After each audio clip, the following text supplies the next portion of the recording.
because startups are not easy and they're hard. At the end of the day, the most valuable thing you take away that can't be changed is what you become, right? Hopefully more courageous, more patient, more kind, more hopeful, in a lot of cases, more faithful. You just learn how to create and develop new talents, how to work with team members.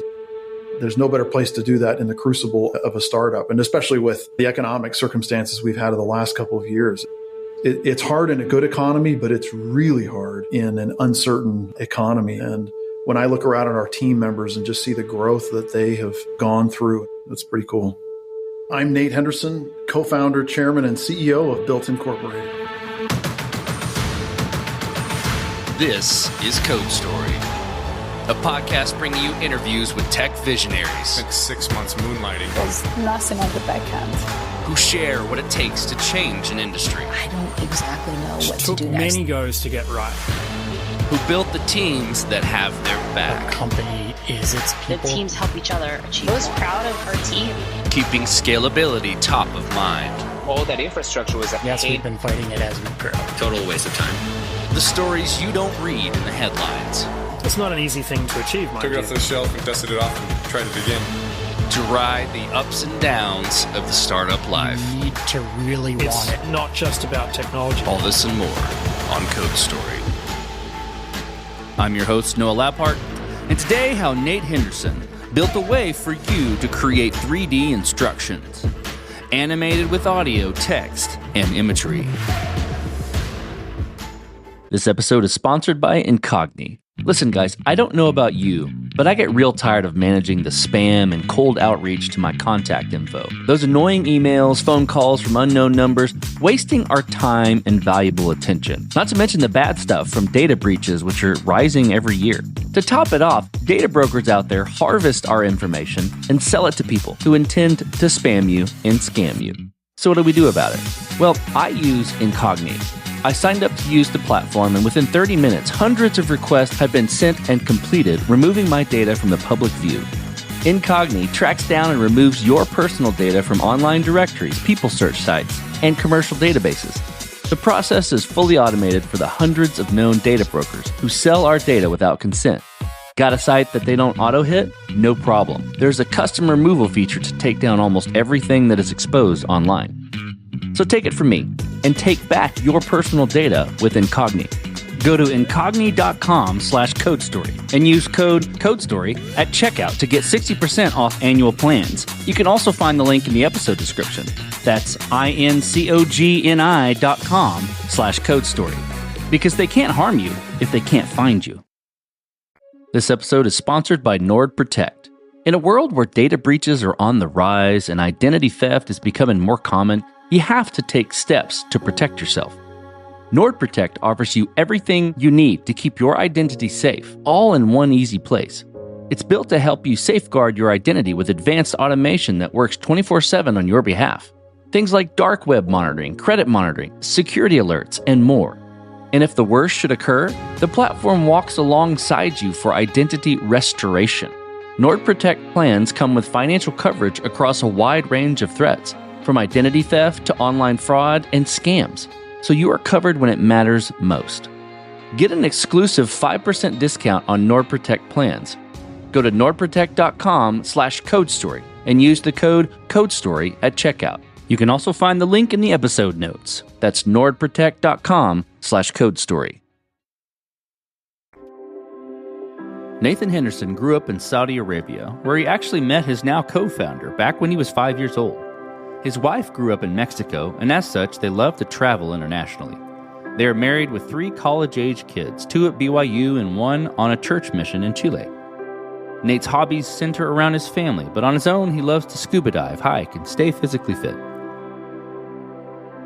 While he was at SAP, Nate worked on a concept to eliminate the paper instructions we are all familiar with today and replace them with 3D graphical instructions. The idea was conceived, but to really bring it to life, he and his co-founder needed to take it outside the 4 walls. This is the creation story of BILT. If pictures are worth 1,000 words, then BILT is worth 1,000 pictures. In telling your listeners what BILT is, if you're sitting at your desk or something and you can take a second, go to the App Store and just download BILT, in all caps, BILT. And then as I'm explaining this, it will make a whole lot more sense. Think of the many instances in our days, weeks, years, where you have to approach the question of how to. And you have to go to instructions, whether it's something DIY related in your home, how to use, how to install, repair, assemble, maintain, doesn't matter. All the way from DIY scenarios to the other end of the spectrum, which is professionals, electricians, mechanics, technicians, plumbers, etc. They also need training to work on products or systems. And BILT is a worldwide platform that provides 3D guided, interactive, intelligent instructions anywhere in the world. So today we have nearly 300 brands, almost 10,000 SKUs, and it's used today in 172 countries, 12 different languages. These instructions are updated in real time, anytime. But as opposed to paper instructions, which were never good, video is a good step in the right direction, but they're always out of date. You go onto YouTube and there's 54 different instructions for different products and which is the right one and are they still relevant. These are the instructions that we do in partnership with the actual brand. But these are 3D, they're guided, fully interactive. You want to know what a part is, you can touch it. And then, as I said before, we can update these instructions in real time, anytime. So it's a real revolution in enabling the world in the things that we attack that are how-to, that require instructions. And that's what the BILT platform is. This was actually an idea that we started inside of SAP. And essentially a colleague of mine came in one day and was talking about how frustrating it is that we can go into movie theater and different places and see things that are completely graphics, CGI, and yet we open up products that have the same frustrating paper instructions. And isn't there something better in the world? And we worked on that kind of concept and idea just to see if was there anything really better out there in the world, recognizing that mobile phones had suddenly allowed us to do things in a very different way. And when we realized that there wasn't really anything that used 3D technology, et cetera, and applied it to a consumer space, we launched the idea, as I said, inside of SAP. It was an incubator effort. If you can imagine, Clayton Christensen, who passed away several years ago, his writings about the innovator's dilemma, we faced that very directly inside of SAP. It was easy to get an idea going, or at least hatched, but then how to develop that into a real business when it was something that was very different from the parent company. SAP is a great enterprise software, but B2B play. But this started out as a B2C play, and I needed different methods, contract structures, sales, go-to-market methods, etc. And so after a while, as we got going, even though I had great support within SAP for this, I finally had to go back to the executive team and just say, you need to let me spin this out. This bird is just not going to live inside the nest. And so in 2016, together with my co-founder, Ahmed Qureshi, that had done some startups in between tours of duty in Iraq and Afghanistan and sold those companies, we spun it out with another co-founder that was a venture attorney. We spun it out of SAP in 2016 and have been racing for the stars ever since. Let's dive into what would be the MVP. So I know it was, originated in a different company and now it's kind of moving out on its own. Tell me about that first version of the product. I'm curious where it'll start. How long did it take to build and what sort of tools did you use to bring it to life? For us, having built enterprise software inside of SAP, I had felt like I'd learned some good things and also some mistakes. And I'd become a big believer in start a very small, bold idea, but start with something very small so that you can iterate very quickly.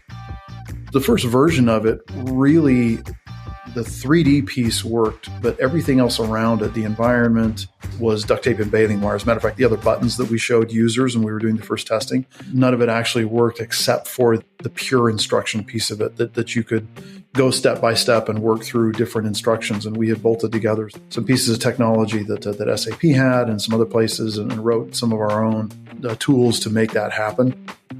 But all we wanted to validate was, can 3D interactive instructions, do they make enough of a difference in someone's life that it changes their behavior?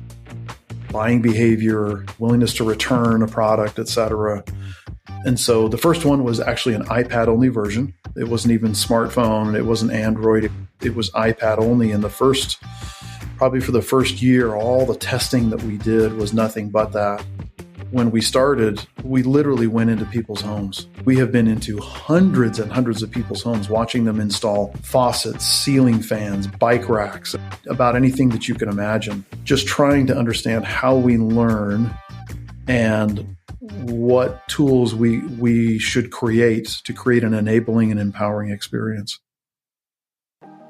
So then you've got to MVP. Tell me about how the product progressed and how you've matured it over time. And I think what I'm curious there, to kind of wrap that in a box a little bit, what I'm looking for is how you built your roadmap and how you went about deciding, okay, this is the next most important thing to build or to address with BILT. When we first started creating it, I had a strong sense of where I thought it was going to go long-term, the different phases that it would be in. And that was largely because my background in school, a manufacturing engineer, I had a fairly good sense to the long-term roadmap, but it was really what are the steps to get from 0 to 1, 2, 3, 4, et cetera. And a lot of that was we would set out a roadmap and say, okay, this is for consumer durable goods. It's going to start out, and then it's going to start moving to more professional type scenarios like tradesmen or technicians, mechanics would need.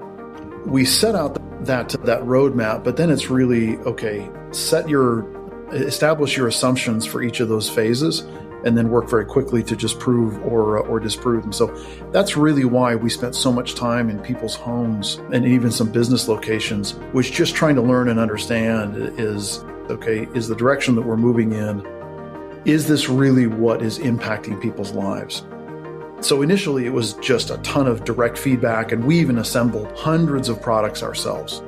Additionally, as we started setting what we thought the core experience needed to be, we also started building in feedback loops. As you go through the BILT experience, we're grabbing analytics not only to share with the brand about the customer experience, but also so that we can learn better where people get stuck, the types of things that confuse people, what things help them speed it up, what types of information, simple things like when do you show a drill being used and when do you just show the screw going in? This was what we do there today. We just have, you would think of it as just piles and piles of learning that we've gotten over the years from both watching and then from getting data. Now that we're close to our 9 millionth user, and so we just have a mountain of data to understand: are we putting in the right features? Is this really what people are looking for? Are we truly enriching their life? Why or why not? So I hear you saying we, and I'm curious about how you went about building your team. And what did you look for in those people to indicate that they were the winning horses to join you? Starting inside of SAP, we had a fantastic team that was there. And this is one place where I really applaud the support that I got in SAP. As we started moving into that minimum viable product that we first launched on the iTunes store, I was fortunate enough to just get great support, people in the user experience design space that were really unique talent, people that have gone on to other places in Silicon Valley, and it impacted the best brands out there. The challenge for me came when it was obvious that we were going to spin out of SAP. It was, okay, you're leaving a very comfortable environment where there's immense job security, but going out and doing a startup is hard. Doing an early stage company is very hard, especially when you're an innovator in a space where you're going in to sell to clients where there isn't already an established budget. And as I had talked with others that had done it, and my co-founder Ahmed, that had done early stage stuff before, it became very clear that in looking for the team that was going to really be the corpus of it for the first couple of years, it had to be people that very scrappy, very good at working with each other, highly competent, and big risk takers, willing to just jump in almost with reckless abandon. And frankly, there were a lot of people at SAP that when they heard I was going to spin out were very interested in coming. But when I started to lay out what startup life was going to be like, immensely reduced salary, no guarantee of anything, lots of stock options, et cetera, there were a lot of them that looked at it and said, you know what, I just can't do that. And then there were others that we looked at that we learned probably weren't set up for this stage. Small, scrappy, fast learning, willing to make mistakes, great at working in a small team. And so that time that we had inside of of SAP was great in that it allowed us to test people out. Others that were interested got to test what we were doing. And so when we spun out, we had a handful of people. There were a few that were the real instruction design leads that understood the technology really well, Mike and Danny, that were just the real geniuses behind that. User experience design, I'm a huge believer in you design it first, then you build it. We had a small team. There was really only 12 or 14 of us. We were all working remote. And then when we made the headquarters here in Dallas, Texas, we started bringing things together and then started hiring from here. But yeah, that founding team, I'm glad you asked, Noah. It is so important to get that right. Let's talk about scalability. And this will be interesting, given, the origination of, where the product started and then taking it out. I'm curious about how scale was approached. Was it built to scale efficiently from day one from a product standpoint? Or were you fighting this as you brought it out and as you grew? And then I'm also curious about scale organization-wise. So really wherever you want to take that. The very first testing experience we actually did at a Home Depot store. I talked with a Home Depot store manager and laid out my vision and showed him our MVP. He was just enamored with it. And I asked him if he would give us space in the front of the store so that we could pull people off the floor. And if I bought dozens of barbecue grills from him, would he let us assemble them right there in the store and get data and feedback? And we did that. And we came away from that experience, just the feedback that we had gotten both from professional electricians, plumbers, et cetera, all the way to people that had no experience doing assembly. The feedback of what we created was so astounding, right? The net promoter scores were so high toward BILT and the brand that we were representing, which was Weber. We came away from that and recognized we had figured something out and something that we thought was a secret, but we knew that BILT had the potential to literally touch billions of people's lives. But in order to do that, you're essentially building a platform that benefits massively from network effects, right? The more brands you have on it, the more products you have on it. The more products you have on it, the more users are using it. The more users that are there, others see it, and it becomes that flywheel. While we knew scale really was going to be the bigger part of the long-term picture, initially it was get the right fit so that we're creating a very enriching experience. Initially, we weren't worried so much about the scale part of it. It was make sure that the experience was the right experience and then figure out the commercial pieces of it. Because, right, if you can't make money on it, then it's never going to scale. And one of the things that I had looked at, we looked at some of these huge companies that had taken tens of billions of dollars in funding and venture capital, et cetera, but never really had a path to profitability. My co-founder and I, we said, we're going to create this incredible experience, but we've got to be able to make money on every single experience that we do. And that way, if the unit economics are there, then this is something that we can scale. And so initially we focused on those pieces, but in the beginning, it would take us 5 weeks to create a really good set of instructions. Well, we're now to the point where it's taking us 5 to 10% of that amount of time. And in the next couple of years, we will be to the point where it takes us 1/10 of that as well as we develop this platform and develop an ecosystem that's going to help us proliferate it. So yeah, scale is a huge thing, but scale is also your technology, it's your processes, it's your people. And for the past couple of years, we've really been investing now in that. Scale the technology so that we can do it faster. Scale process. We're gradually, as we're just naturally growing, we're having to now start thinking about the next phase of growth of our teams, et cetera. So, Nate, as you step out on the balcony and you look across all that you've built, what are you most proud of?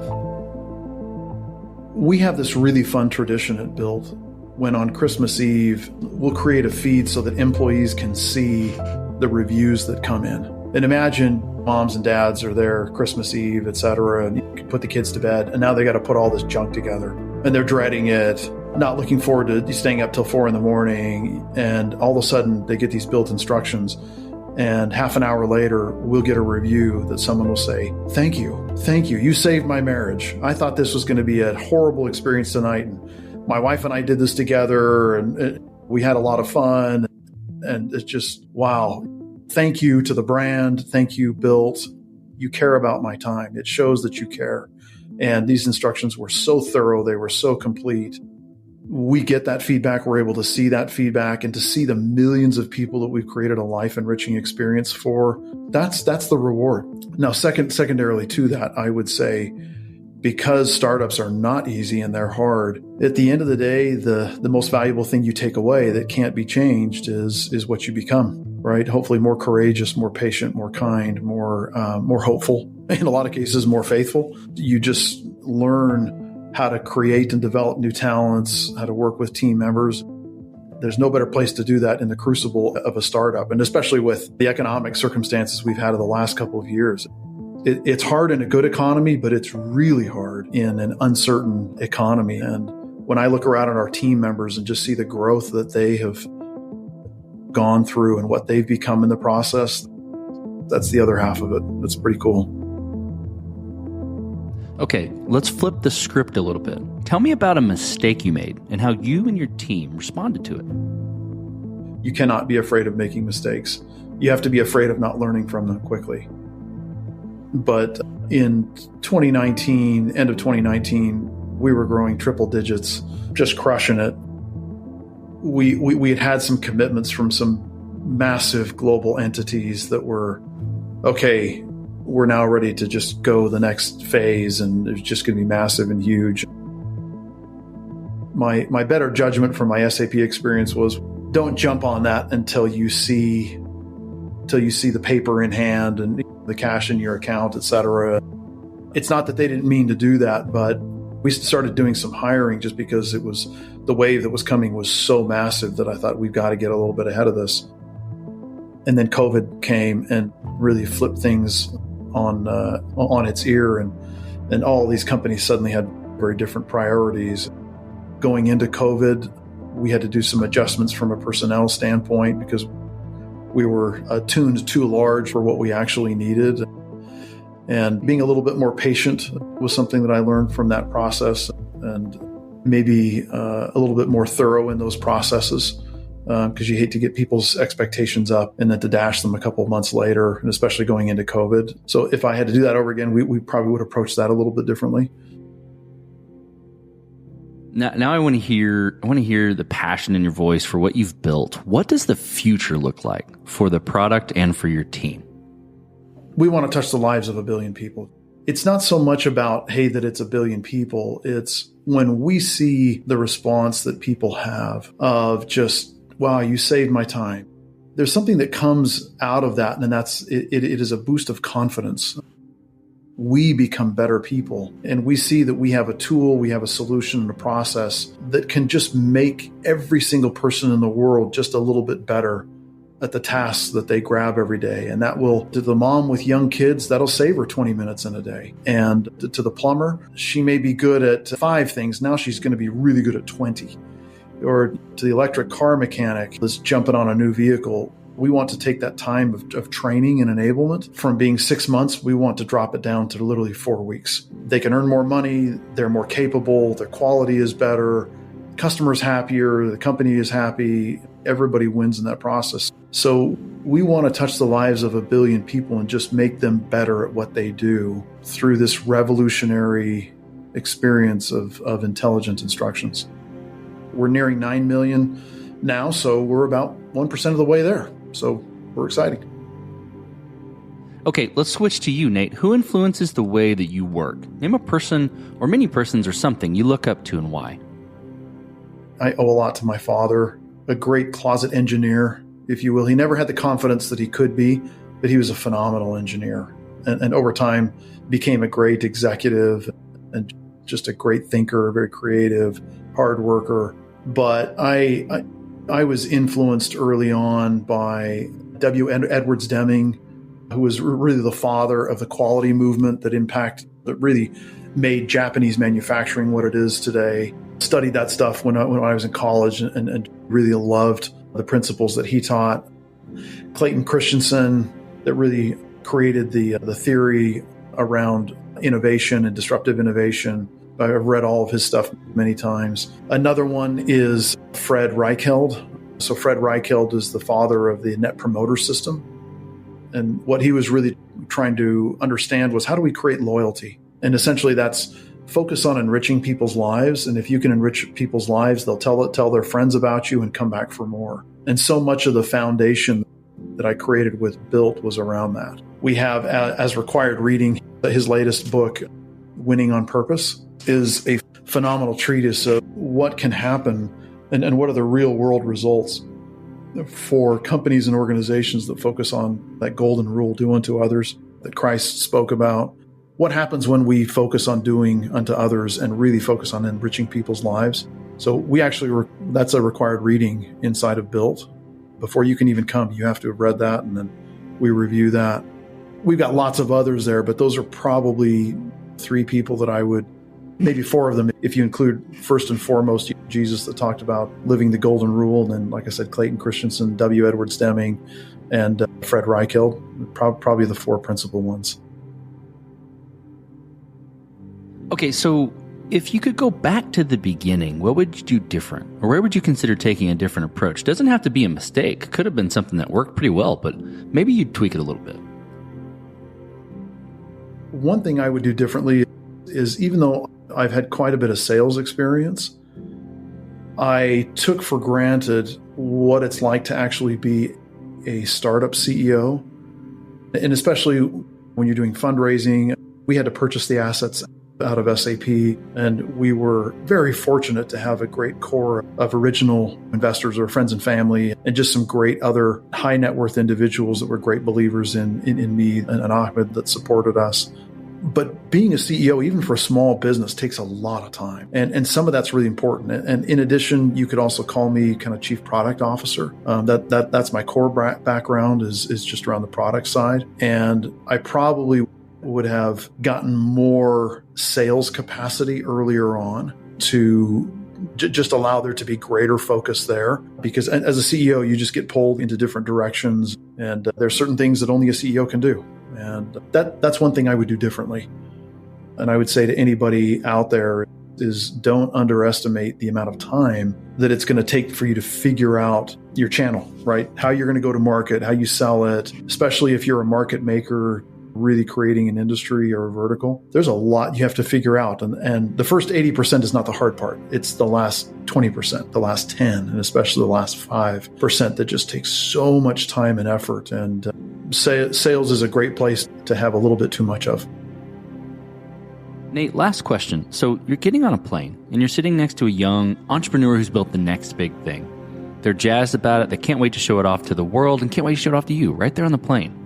What advice to give that person, having gone down this road a bit? I would probably recap for them other great businesses and look at things historically and say, okay, regardless of your talent and your idea, look at historically how long this process takes. Because I think it's important for any entrepreneur to come in recognizing that we all like to hear and listen to the overnight successes, but those are exceptionally rare. And the reality is, most of the time when there's an overnight success, it usually becomes a very crowded market very quickly, and that success is very short-lived. So a message of pace yourself and have some realistic expectations as to what that's going to look like, so that you're there for the end. The other thing I would probably do is ask a lot of questions about their experience, how they like to work and operate, because I know some entrepreneurs, Noah, that they focus on just taking a company from 0 to 10 million in revenue. And that's it. And as soon as they do, they sell the company and they go and they start another one. That's amazing. And it's incredibly mature when someone realizes that there are certain phases that they're best at. Now, some people are able to go the distance, and that's great too, but it really takes a lot of self-reflection and maturity to sit and look at it and say, what do I really want to get out of this? And do I understand the fact that there are different phases? Reid Hoffman, in his book, Blitzscaling, does a great job of walking through that. And you got the tribe and community and nation stage, et cetera. And what are the differences between those things?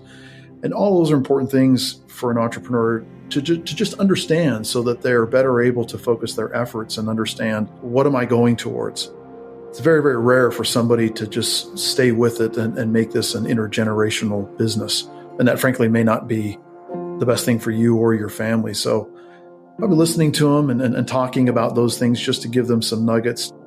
to understand. And then after that, we'd talk about product probably is, hey, what are you doing to iterate? What are you doing to get close to your customers? Know what they think and feel before they do. That'd be a fun conversation. For sure. Oh, that's fantastic advice. I love the way that plays out in my head. Well, Nate, thank you for being on the show today. Thank you for telling the creation story of BILT Incorporated. Thank you. Noah, it's good to be here. And this concludes another chapter of Code Story.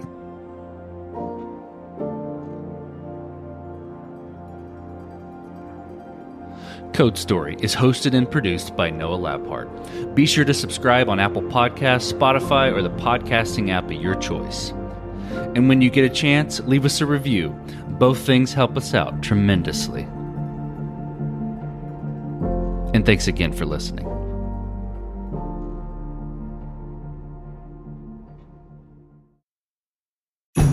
Engines rev, are you listening? It's that time of year again. Happy Honda Days, where you can drive in a Honda wonderland of your own with a great offer on a fun-to-drive new Accord, Civic, CR-V, or HR-V. Hurry into your local Honda dealer and experience the wonder of Happy Honda Days with a great deal on your favorite Honda today. Driving in a Honda wonderland. Contact your local Washington area Honda dealer for a great deal today. See dealer for financing details. Exclude Civic Si and Type R.